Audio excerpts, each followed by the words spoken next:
Pink salt ব্যবহার করলে কি মিনারেল ব্লক ব্যবহার করার প্রয়োজন আছে কিনা।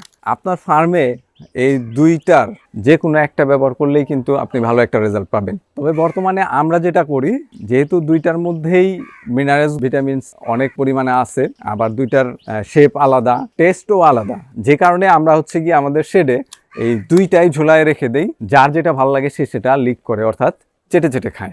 আপনারাও কিন্তু সেটাই করতে পারেন। মিনারেল ব্লক পিঙ্ক সল্ট ব্যবহার করলে কিন্তু আপনার গরু, ছাগল, ভেড়ার সবচেয়ে বেশি উপকার যেটা হবে সেটা হচ্ছে গিয়ে ওদের খাবারের রুচিটা বেড়ে যাবে, রুচিটা ঠিক থাকবে, লোমগুলো অনেক শাইন হবে, অনেক উজ্জ্বল হবে, দেখতে চমৎকার লাগবে, ঠিকঠাক মতো হিটে চলে আসবে। আরেকটা সমস্যা হয় বিশেষ করে ছাগলের ক্ষেত্রে, সেটা হচ্ছে গিয়ে ছাগলের পেশাবে প্রচণ্ড রকমের দুর্গন্ধ হয়। এই দুর্গন্ধ কমাইতেও কিন্তু এই মিনারেল ব্লক পিঙ্ক সল্ট অনেক বড় একটা ভূমিকা রাখে।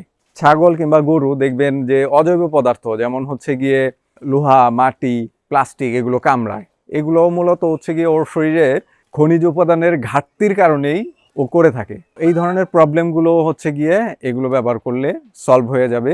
এছাড়া কোনো সময় দেখতে পাবেন যে একটা গরু কিংবা ছাগল আরেকটা গরু কিংবা ছাগলের পশম ছিঁড়ে ছিঁড়ে খাচ্ছে, এরকম চেটে চেটে খাচ্ছে। তো এই ধরনের প্রবলেমগুলোও কিন্তু সলভ হবে এইগুলো ব্যবহার করলে। দুধের গরু কিংবা ছাগল আপনারা এই পিঙ্ক সল্ট এবং মিনারেল ব্লক ব্যবহার করেই দেখেন দুধের প্রোডাকশন অনেকটা বেড়ে যাবে।